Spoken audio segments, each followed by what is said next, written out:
নমো শ্রেষ্ঠং মনুমপি শচিপুত্রমত্র স্বরূপম রূপং তস্যাগ্রজমূরপরিং মাথুরিং গুষ্ঠবারিং রাধাকুণ্ডং গিরিবরমহ রাধিকা মাধবাসা প্রাপ্তযস্য প্রথিত কৃপয়া শ্রীগুরুতং নতোস্মি নবীন নীরদ শ্যামং নীলেন্দিবরলোচনং যশোদানন্দনং মো নৌমি কৃষ্ণ গোপাল রূপিণং নীলতিপলোদল শ্যামং যশোদানন্দনন্দন গোপিকা নয়নানন্দং গোপালং প্রণমাম্যহম তমাদিদেবং করুণানিধানম কমলা তমালবর্ণং সুহিতাবতার অপার সংসার সমুদ্র সেতুং ভজামহে ভাগবত স্বরূপম। প্রথমে আমি ভক্তিরস পাত্র অকিঞ্চন বৈষ্ণব মহাভাগবত মহাপুরুষ শ্রী স্বামী শিবানন্দ গোস্বামী মহারাজের চরণে কোটি কোটি দণ্ডবত প্রণাম। আর সমস্ত রূপানুগ গুরুবর্গ গুরু পরম্পরা এবং সমস্ত আচার্যবর্গের চরণে আমার কোটি কোটি দণ্ডবত প্রণাম। আর উপস্থিত সমস্ত কৃষ্ণপ্রেম অনুরাগী গৌর ভক্তবৃন্দের চরণে কোটি কোটি দণ্ডবত প্রণাম। আর ইউটিউবের মাধ্যমে যারা শ্রবণ করছেন তাদের আমার চরণে আমার দণ্ডবত প্রণাম। আমি যাতে শুদ্ধ মনে শুদ্ধভাবে যাতে আমি কীর্তন করতে পারি, তার জন্য আমার জিহ্বাকে পবিত্র করার এটা প্রয়াস মাত্র। আমার ভুল ত্রুটি মার্জনা করবেন। এই অখিল বিশ্ব ব্রহ্মাণ্ডের অধিপতি ত্রিলোকেশ্বরপতি নন্দনন্দন ব্রজেন্দ্র নন্দন আনন্দকন্দ বৃন্দাবনচন্দ্র অখিল রসামৃত সিন্ধু কুঞ্জ নিকুঞ্জেশ্বর শ্রী শ্রী রাধা মাধবের এবং তার পরম আহ্লাদিনী শক্তি কৃপাময়ী বৃষভানু নন্দিনী শ্রী রাধারানীর অশেষ কৃপায় আমরা সব ভক্তরা শিবানন্দ বাবার সৎসঙ্গে শুভ সংকল্প নিয়ে এই পবিত্র সৎসঙ্গে আয়োজিত শ্রীহরির বাংময়ী প্রতিমূর্তি শ্রীমদ্ ভাগবতমের রসাস্বাদন করার সৌভাগ্য লাভ করেছি। আমরা গত শনিবার আমরা রসাস্বাদন করেছি সেই পঞ্চম শ্রীমদ্ ভাগবতের পঞ্চম স্কন্ধের পঞ্চম অধ্যায়, মানে চতুর্থ অধ্যায়ে আমরা রসাস্বাদন করেছিলাম। সেটা হচ্ছে ভগবান ঋষভদেবের চরিত্র কথা। মানে আজকে আমাদের পঞ্চম অধ্যায়, সেটা হচ্ছে পুত্রদের প্রতি ভগবান ঋষভদেবের উপদেশ। আমরা গতকাল দিগদর্শনের জন্য বলছি, ঋষভদেব হচ্ছেন ভগবানের অবতার, স্বয়ং ভগবান। তিনি মেরুদেবীর গর্ভে এবং মহারাজ নাভি এবং তার পত্নী মেরুদেবীর গর্ভে তিনি প্রকট হয়েছিলেন স্বয়ং ভগবান। এবং তার নাম তারা ঋষভ রেখেছিল। ঋষভ মানে মানে মহান, মানে আর সেই ঋষভদেব করা চক্রবর্তী সম্রাট ছিলেন এবং তার বিবাহ হয়েছিল জয়ন্তীর সঙ্গে এবং 100 পুত্রের জন্ম হয়েছিল। আমরা সেগুলি রসাস্বাদন করেছি। সেই পুত্রদের ঋষভদেবের পুত্রদের প্রতি ভগবান ঋষভদেবের উপদেশ আজকে আমরা রসাস্বাদন করব। তিনি বলছেন, যে ব্যক্তি ভগবত ভক্তির উপদেশ দিয়ে তার পুত্রদেরকে বলছেন, যে ব্যক্তি ভগবত ভক্তির উপদেশ দিয়ে জীবকে সংসার বন্ধন থেকে মুক্ত করতে পারে না, সেই গুরু নয়, সেই পিতা নয়, সেই মাতা নয়, সেই দেবতা নয়। কারণ ভগবত ভক্তি আমাদের একমাত্র সংসার বন্ধন থেকে আমাদের মুক্ত করতে পারে। তাই তিনি পুত্রদের উপদেশ দিয়ে ঋষভদেব বললেন যে তোমরা তোমাদের জ্যেষ্ঠ ভ্রাতা ভরত, কারণ ভরত 100 জন পুত্রের মধ্যে সে জ্যেষ্ঠ ছিল, সবচেয়ে বড়। ভরতকে তাদেরকে বললেন যে তোমরা তোমাদের জ্যেষ্ঠ ভ্রাতা ভরতকে তোমাদের পথপ্রদর্শক এবং নেতা রূপে গ্রহণ করো। তাকে সেবা করার জন্য তিনি নির্দেশ দিয়েছিলেন। কারণ সমস্ত জীবদের মধ্যে হচ্ছে ব্রাহ্মণ শ্রেষ্ঠ, যে চতুর্বর্ণ, যে ব্রাহ্মণ, ক্ষত্রিয়, বৈশ্য, শূদ্র, তার মধ্যে ব্রাহ্মণ হচ্ছে শ্রেষ্ঠ এবং তারও ঊর্ধ্বে হচ্ছে বৈষ্ণবের স্থিতি। মানে তাই বৈষ্ণবের সেবা করার অর্থই হচ্ছে ভগবানের সেবা করা। তাই ঋষভদেব তার পুত্রদের তিনি জ্ঞান দিচ্ছিলেন বৈষ্ণব সেবা করার জন্য, যেটা আমাদের চৈতন্য মহাপ্রভু এসে আমাদেরকে বলেছেন, জীবে দয়া নামে রুচি বৈষ্ণব সেবন। এইভাবে সুখদেব গোস্বামী পরীক্ষিত মহারাজকে তিনি ঋষভদেবের কথা শুনিয়েছিলেন, ঋষভদেবের চরিত্র কথা তিনি বর্ণনা করেছিলেন এবং জনসাধারণের শিক্ষার জন্য ভগবান ঋষভদেবের যজ্ঞ অনুষ্ঠানের বিষয় সম্বন্ধ সুখদেব গোস্বামী বর্ণনা করেছিলেন পরীক্ষিত মহারাজের কাছে। ঋষভ উবাচ, ঋষভ দেব তার পুত্রদের বলছেন, নায়ং দেহ দেহ ভাজ্যং নীলুকে কষ্টানি কামার নহতে বিভু ভুজাং যে তোপো দিব্যং পুত্রক যেন সত্যং শুদ্ধেদ যস্মাৎ ব্রহ্ম সূক্ষ্ম তনন্তম। ভগবান ঋষভদেব তার পুত্রদের বললেন, হে পুত্রগণ, এই জগতে দেহধারী প্রাণীদের মধ্যে এই নরদেহ লাভ করে, কারণ আমরা মানে কতবার যে এই জন্মমৃত্যু আবর্তনে ঘুরছি আর বিভিন্ন দেহ লাভ করছি, অন্ডজের দেহ, বৃক্ষের দেহ, পশুর দেহ। তাই তাই আমরা যখন নরদেহ আমরা যখন লাভ করি, পুত্রদের বলছেন, দেহধারী প্রাণীদের মধ্যে এই নরদেহ আমরা লাভ করে কেবল ইন্দ্রসুখ ভোগের জন্য দিনরাত কঠোর পরিশ্রম করা উচিত নয়। তিনি পুত্রদের বললেন, ওই প্রকার ইন্দ্রভোগ মানে তো বিষ্ঠা বুঝি কুকুর এবং শুকরদের তারা করে থাকে। মানে ভগবত সেবাপর অপ্রাকৃত তপস্যা করাই উচিত, মানে মনুষ্য দেহ পেয়ে। মানে কারণ তার ফলে কি হয়, হৃদয় নির্মল হয় এবং হৃদয় নির্মল হলে জড়সুখের অতীত মানে অন্তহীন চিন্ময় আনন্দ লাভ করা যায়। কারণ এই জগতের যে সুখ সেগুলি সবাই অনিত্য, ক্ষণস্থায়ী। কিন্তু সে চিন্ময় আনন্দ লাভ করতে হলে তপস্যা করা উচিত, জপ তপ করা উচিত, গুরুদেবের আশ্রয় স্মরণ লওয়া উচিত, তবেই হৃদয় নির্মল হবে। কারণ ঋষভদেব তার পুত্রদের মনুষ্য জীবনের মাহাত্ম্য বর্ণনা করেছেন। মানে এই জীবাত্মা যেই জীবাত্মা মানে মনুষ্য দেহ লাভ করেছে, তার আচরণ পশুদের থেকে ভিন্ন হওয়া উচিত, তাই না? কারণ পশুরা যা করে মানুষরা, চারটা জিনিস পশুরা যা করে মানুষরা তাই করে, সেম জিনিসে করে, ইটিং, স্লিপিং, মেটিং অ্যান্ড ডিফেন্সিং, চারটা জিনিস পশুরা করে। কিন্তু যেহেতু আমাদের মধ্যে উচ্চতর চেতনা আমাদের মধ্যে ভগবান দিয়েছেন, কনসিয়াসনেস, চেতনা, তাই মানুষ দেহ লাভ করে আমাদের পশুদের থেকে আমাদের ভিন্ন হওয়া উচিত। কারণ পশুরা তো জপ তপ করতে পারবে না, ভক্তি করতে পারবে না, কিন্তু মানুষ সেটা পারে। তাই ঋষভদেব পুত্রদেরকে উপদেশ দিচ্ছেন, কুকুর শুকরাদি পশুরা বিষ্ঠা আহার করে তৃপ্তি লাভ করে, আর সারাদিন আর মানুষ কি করে, সারাদিন কঠোর পরিশ্রম করার পর মানুষ রাত্রিবেলা আহার পান মৈথুন নিদ্রার মাধ্যমে সুখ ভোগের চেষ্টা করে। সেই সঙ্গে তাদের ভয় থেকে যথাযথভাবে আত্মরক্ষা করতে হয়। কিন্তু এটি কিন্তু মানুষের সভ্যতা নয়, এটা মানুষের সভ্যতা নয়। মানব জীবনের উদ্দেশ্য হচ্ছে পারমার্থিক উন্নতি লাভের জন্য চেষ্টা করা। কারণ পশু পাখি গাছপালাও তাদের পূর্বকৃত পাপকর্মের ফলে দুঃখ কষ্ট ভোগ করে, কিন্তু মানুষের কর্তব্য দিব্য জীবন লাভের জন্য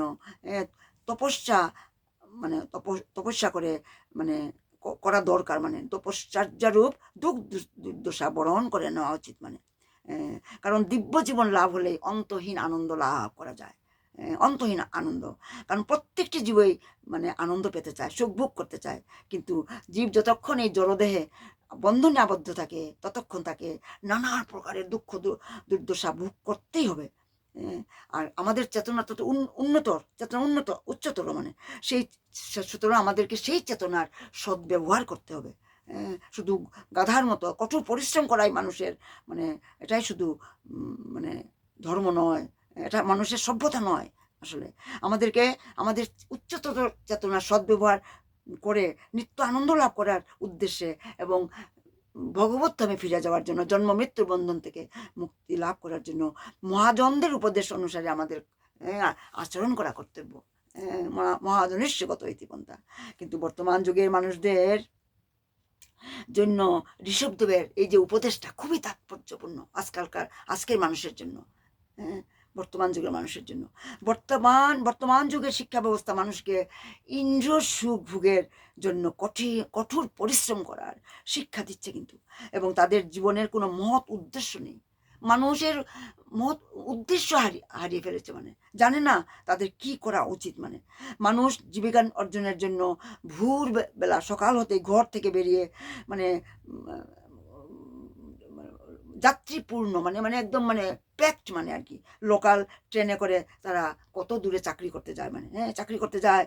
তাকে কর্মস্থলে পৌঁছানোর জন্য সেই ভিড়ের মধ্যে 1 ঘন্টা 2 ঘন্টা দাঁড়িয়ে থেকে ট্রেনের মধ্যে দাঁড়িয়ে থাকতে হয়, ভ্রমণ করতে হয়। তারপর তাকে অফিসে পৌঁছাবার জন্য আবার বাস ধরতে হয়।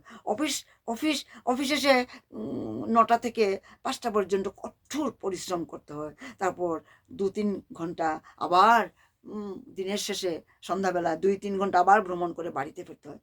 আর বাড়ি ফিরে কিছু খেয়ে তখন কি করে ঘুমোতে চায়। এই কঠোর পরিশ্রমের জীবনে একমাত্র একটাই সুখ মানুষ পায়, সেটা হচ্ছে মৈথুন। জন্মই মৈথুনাদি গৃহমেধি সুখং হি তুচ্ছম, তুচ্ছম। ঋষভদেব তাই স্পষ্ট করে বলেছেন তার পুত্রদের, এইরকম জীবনযাপন করা মানুষের উদ্দেশ্য নয়। এই প্রকার সুখ তো কুকুশ এবং শুকরদেও তারা লাভ করে। বাস্তবিকভাবে এটা মানুষের ধর্ম নয়, কর্তব্য নয়, উচিত নয়। মনুষ্য জীবন হচ্ছে কি তপস্যার জন্য, আত্মজ্ঞান লাভ করার জন্য, সেলফ রিয়েলাইজেশনের জন্য হচ্ছে মনুষ্য জীবন। তপস্যার দ্বারাই এই জড়জগতের বন্ধন থেকে মুক্ত হওয়া যায়।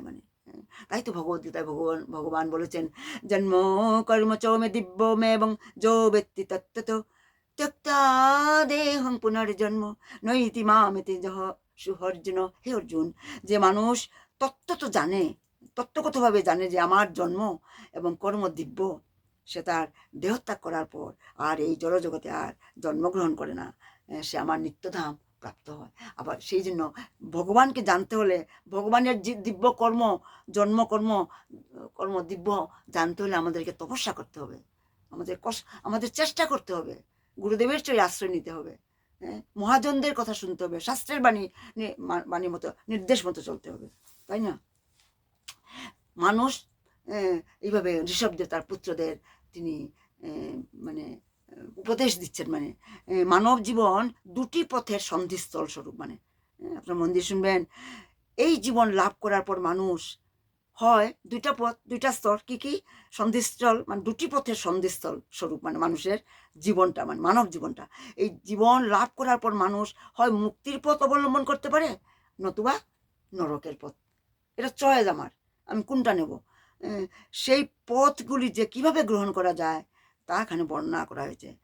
কিভাবে, যেমন মহাত্মাদের সঙ্গ প্রভাবে মুক্তির পথ লাভ হয়, সাধু সঙ্গ সর্বশাস্ত্রে কয়, তাই তো বলা হয়েছে লবমাত্র সাধু সঙ্গ সর্বসিদ্ধি হয়। সেটা হচ্ছে মুক্তির পথ। আর কি বলা হয়, অসৎসঙ্গ করার পরে নরকের দ্বার উন্মুক্ত হয়। আর এখানে মহাত্মা আবার 2 প্রকার।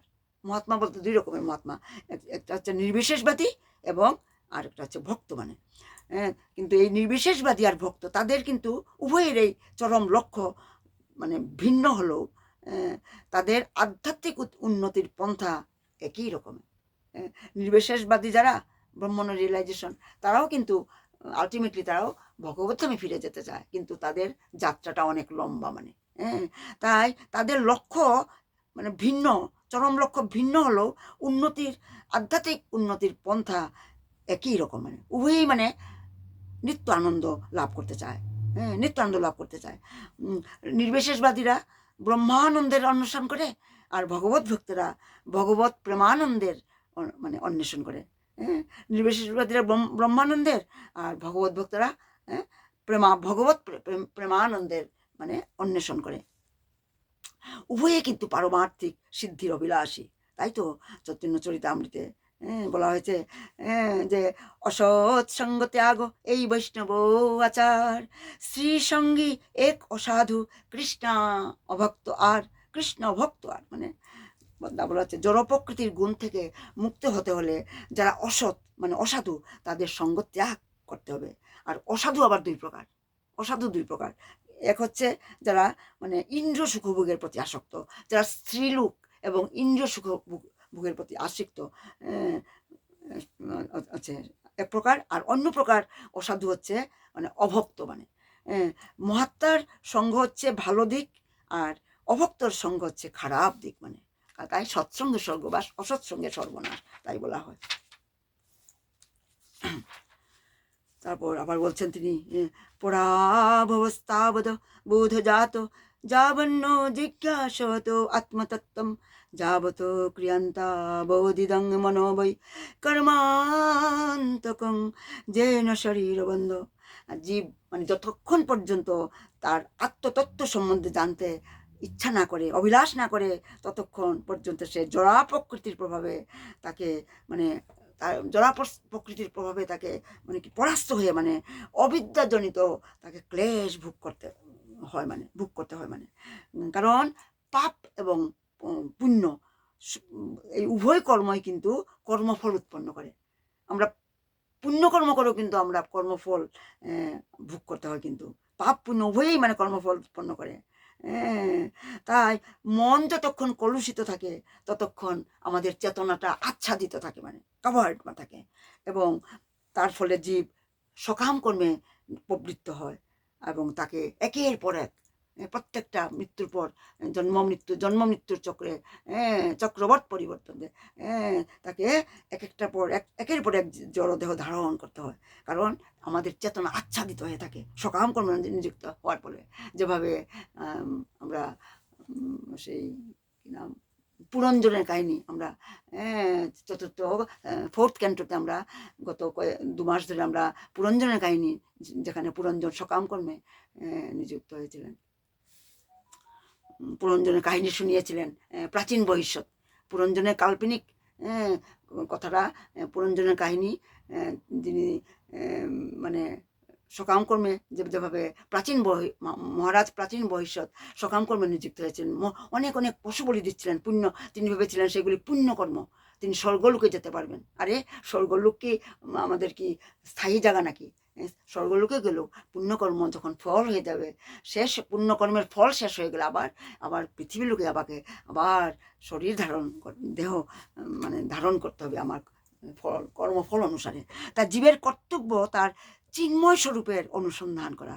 তাই তো ভগবদ্গীতায় ভগবান বলেছেন 4th চ্যাপ্টারে কি বলেছেন, যথই ধ্বংসী সমিদ্য অগ্নি ভস্মসাৎ কুরুতে অর্জুন গানাগ্নি সর্বকর্মাণি ভস্মসাৎ কুরুতে তথা।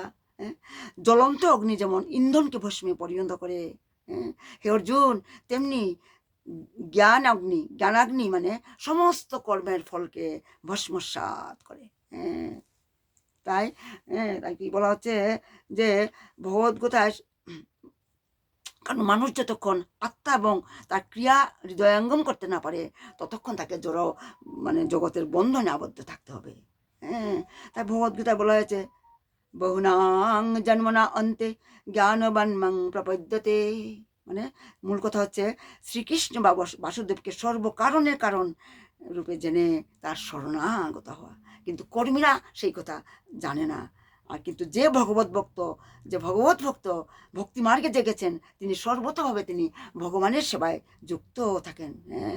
তিনি পূর্ণরূপে জানেন, ভক্ত পূর্ণরূপে জানেন কর্ম কি এবং জ্ঞান কি।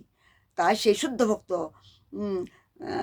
ভক্ত কর্ম আর জ্ঞানের প্রতি তার কোনো মানে আগ্রহী তিনি হন না। মানে তাই তো বলা হয় অন্নাভিলাষিতা শূন্যম জ্ঞানং কর্মাদি অনাবৃতম।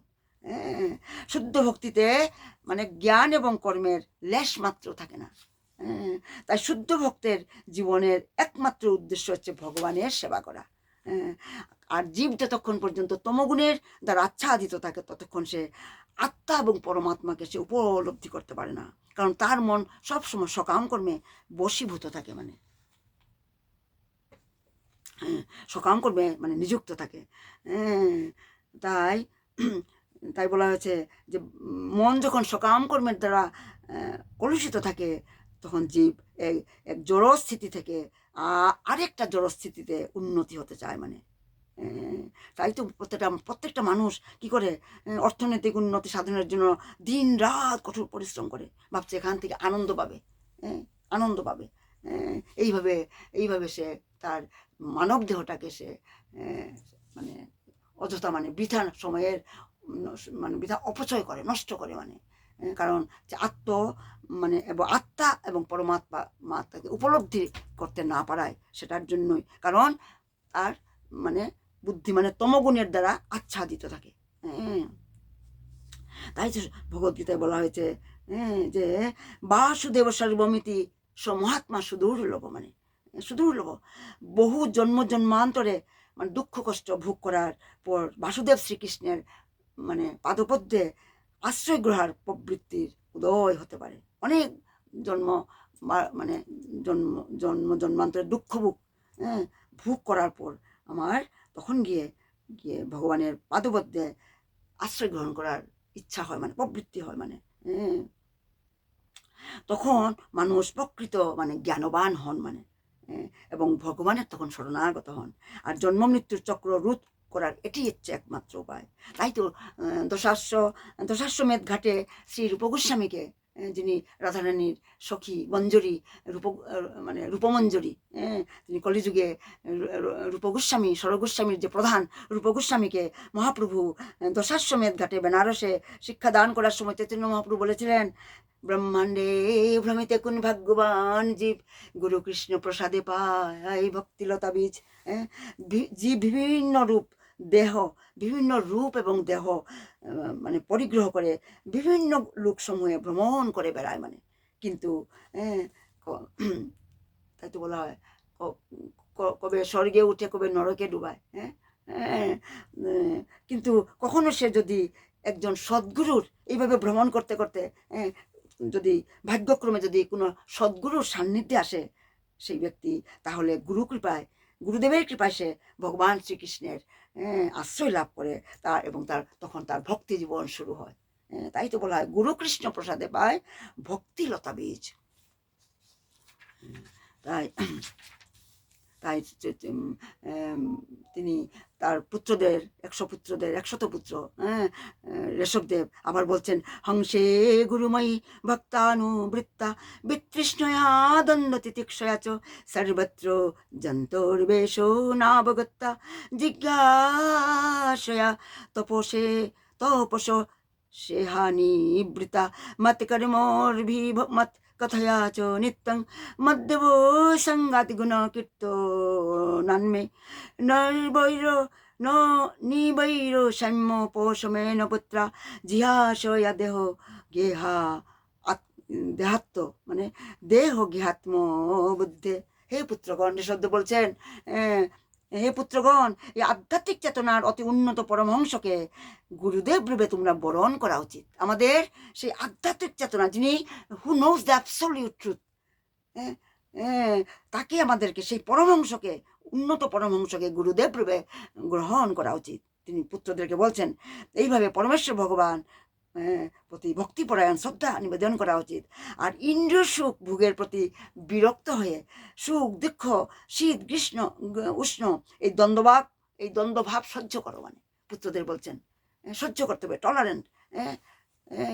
তরুরপি সহিষ্ণু তৃণাদপি শুনিতেন, তরুরপি সহিষ্ণু, যেটা মহাপ্রভু এসে আমাদেরকে বলেছেন, অমানিন মানদেয় কীর্তনিয়া সদাহরি, সেটাই তো ঋষভদেব বলছেন। সে একই উপদেশ, কিন্তু মানে কথাগুলি একটু আলাদা। মহাপ্রভু শিষ্টাষ্টকমে তিনি তৃণাদপি শুনিতেন, আর এখানে ঋষভ বলে গেছেন হংসে গুরুময়া ভক্তানুবৃত্তা বিতৃষ্ণয়া দ্বন্দ্ব তিতিক্ষয়া চ, মানে ইন্দ্রিয় ভোগের প্রতি বিরক্ত হয়ে সুখ দুঃখ শীত গ্রীষ্ম এই দ্বন্দ্ব সহ্য করো, মানে সহ্য করো, টলারেন্ট, মানে দেন দ্য ট্রিজ। আর স্বর্গলোকে উন্নতি হলো জীব যে দুঃখ দোষার বন্ধন থেকে মুক্ত হতে পারে না, সেই কথা তোমরা মানে বুঝবার চেষ্টা করো, হৃদয়ঙ্গম করার চেষ্টা করো। পুত্রদেরকে বলছেন তত্ত্ব অনুসন্ধান করো, তারপর ভগবত ভক্তি লাভের জন্য সব রকমের তপস্যা করো। আর ইন্দ্রিয় সুখ ভোগের সমস্ত প্রচেষ্টা পরিত্যাগ করে ভগবানের সেবায় যুক্ত হও। কি সুন্দর উপদেশ দিচ্ছেন। আজকে যদি আমরা যদি ঋষভদেবের সেই উপদেশগুলো আমরা যদি আজকে ফলো করতাম, আজকে আমাদের এই দুর্দশা হতো না। এই যে ঘটনাগুলি ঘটছে, কিছুদিন আগে যে ঘটনাগুলি ঘটেছে কলকাতায়, আমি বারে বারে গত ক্লাসে আমি উল্লেখ করেছিলাম, বড় মর্মান্তিক। এইগুলি হতো না। মানে একটা পিতা মানে তার সন্তানদের কিভাবে ভগবত ভক্তিতে নিযুক্ত করেন, কি উপদেশ দিতে লাগে সেটা আমরা জানি না। কারণ আমরা মহাজনস্যগত ইতিপন্থা সেটা আমরা ফলো করি না, আমরা গুরুদেবের কথা মান্য করি না। তাই তো আমাদের এই দুরবস্থা। আরও হবে, আরও ভবিষ্যতে আরও হবে। তাই আমাদের সচেতন হতে হবে। এই যে সৎসঙ্গ যে করে দিয়েছে তার মাধ্যমে আমরা আমরা সদা শিবং নিত্যই কথাগুলি শুনে, ভগবত হরি কথা শুনে, কৃষ্ণ কথা শুনে হৃদয় নির্মল হবে। আর আমরা সৎসঙ্গে আমাদের বাচ্চাদেরকেও নিয়ে বসা উচিত, সব বাচ্চাদেরকেও নিয়ে বসা উচিত। শুধু আমরাই কেন বসবো? যারা যারা যারা গুরু মানে মানে যারা ঘরের বয়োজ্যেষ্ঠ তারাই কেন বসবে? বাচ্চাদেরকেও, নিজের ছেলে মেয়েদেরকে, যারা তরুণী, যারা তাদেরকেও নিয়ে বসা উচিত, এনকারেজ করা উচিত। যেভাবে ঋষভদেব তার পুত্রদের মানে শোনাচ্ছেন, আর এই কথাগুলি আমাদের বাচ্চাদেরও সবাই আপনাদেরও শোনানো উচিত। তাই তিনি বলছেন, তার পুত্রদের বলছেন, ভগবানের কথা শ্রবণ করো এবং সর্বদা ভগবত ভক্তের সঙ্গ করো। পুত্রদের বলছেন। আর বলছেন কি, যে ভগবানের মহিমা কীর্তন করো, আর সমদৃষ্টিতে সবকিছু সবাইকে দৃষ্টিতে দর্শন করো, আর শত্রুতা বর্জন করো। কাম ক্রোধ এবং সুখ দমন করো, দেহ গেহ ইত্যাদিতে মমত্ব বুদ্ধি পরিত্যাগ করে শাস্ত্র অধ্যয়ন করো। ভগবত এই জন্য আমাদের বাচ্চাদের ছোটবেলা থেকেই ভগবত গীতা, অ্যাটলিস্ট রামায়ণ মহাভারত আর ভাগবত গীতা তাদেরকে রোজ পড়ানো উচিত। মানে নিজের সঙ্গে বসে পড়ানো উচিত। 15 মিনিট ইজ নট আমরা আজকাল সবাই নিজের ফোন নিয়ে, একদিকে মা বসেছে, একদিকে বাবা বসেছে, একদিকে বাচ্চা বসেছে, ফোন আইপ্যাড নিয়ে ব্যস্ত। তার বদলে যদি আমরা এই যে 15টা মিনিট যদি আমি রামায়ণ মহাভারত ভাগবতের কথা আমি আমার বাচ্চাদেরকে বলি, সেটা অনেক অনেক কাজে লাগবে। তবে আর মানে এই ঘটনাগুলি ঘটবে না। ক্ষমা করবেন। তাই বৈষ্ণবদেব বলছেন যে এই যে ঋষভদেবের উপদেশগুলি আমাদেরকে বারবার আমাদেরকে মানে শ্রবণ করা উচিত এবং শেয়ার করা উচিত আমার বাচ্চাদের সঙ্গে। তাই তিনি বলছেন আবার, নির্জন স্থানে বাস করো, প্রাণ মন ইন্দ্রিয় সর্বতভাবে সংযত করার অভ্যাস করো। মানে আর শাস্ত্রের প্রতি পূর্ণ শ্রদ্ধা পরায়ণ হও এবং ব্রহ্মচর্য পালন করো। অনর্থক বাক্যালাপ করে, মানে বাক্যালাপ মানে মান্ডেন টক্স, মানে জড়জাগতিক কথা বর্জন করে কর্তব্য কর্ম সম্পাদন করো। সর্বদা ভগবানের কথা চিন্তা করো এবং উপযুক্ত পাত্র থেকে জ্ঞান অর্জন করো। তা আধ্যাত্মিক জ্ঞান হচ্ছে কি? আধ্যাত্মিক জ্ঞান হচ্ছে জ্ঞান বিজ্ঞান সমন্বিতম। আধ্যাত্মিক জ্ঞান হচ্ছে জ্ঞান বিজ্ঞান সমন্বিতম। কেউ যখন পূর্ণরূপে জ্ঞান এবং বিজ্ঞান সমন্বিত হন, তখন তিনি পূর্ণতা লাভ করেন। সে জ্ঞান এবং বিজ্ঞান, আমি অনেক দিন আগে নিশ্চয়ই ক্লাসে আমি বলেছিলাম, জ্ঞান কি আর বিজ্ঞান কি। জ্ঞান বিজ্ঞান সময় কাকে জ্ঞান বলে আর কাকে বিজ্ঞান বলে? জ্ঞান শব্দটির অর্থ হচ্ছে পরমেশ্বর ভগবান শ্রী বিষ্ণুকে পরম পুরুষ বলে মানে জানা। ভগবান যে স্বয়ং হি ইজ দ্য পরম ভোক্তা, he is the supreme personality of godhead, অবতার, তিনি যে সর্বকারণের কারণ, গোবিন্দ মহাদি পুরুষম, পরম পুরুষ বলে জানা, সেটা হচ্ছে জ্ঞান।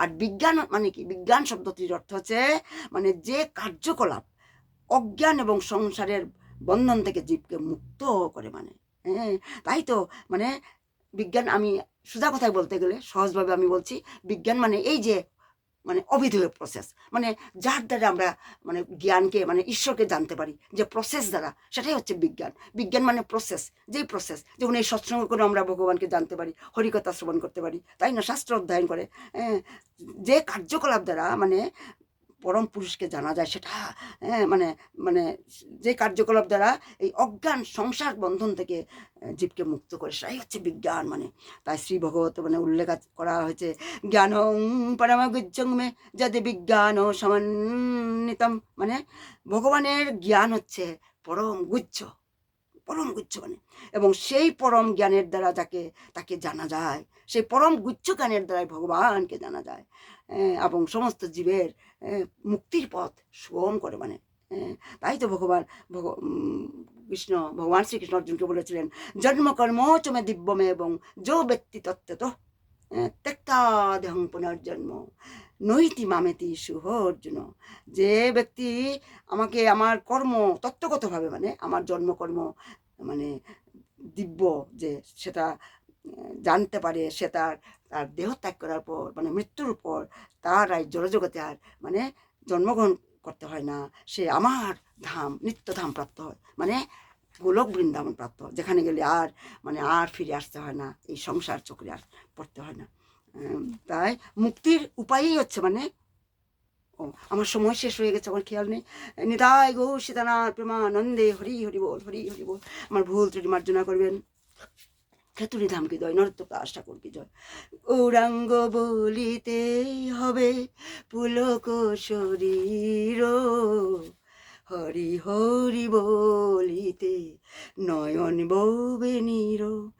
আরো কবে নিতাই চাঁদের করুণা হইবে, সংসার বাসনা মূর কবে তুচ্ছ হবে, বিষয় ছাড়িয়া কবে শুদ্ধ হবে মন, কবে হাম হেরিব শ্রী বৃন্দাবন। জয় রাধে জয় রাধে জয় রাধে জয় রাধে, নিতাই গৌর হরি বল, হরি বল, হরি বল, হরি বল। প্রণাম। শিবানন্দ বাবা কি জয়, সৎসঙ্গ কি জয়, গুরুদেব কি জয়, স্বামী মহারাজ কি জয়। প্রণাম প্রণাম।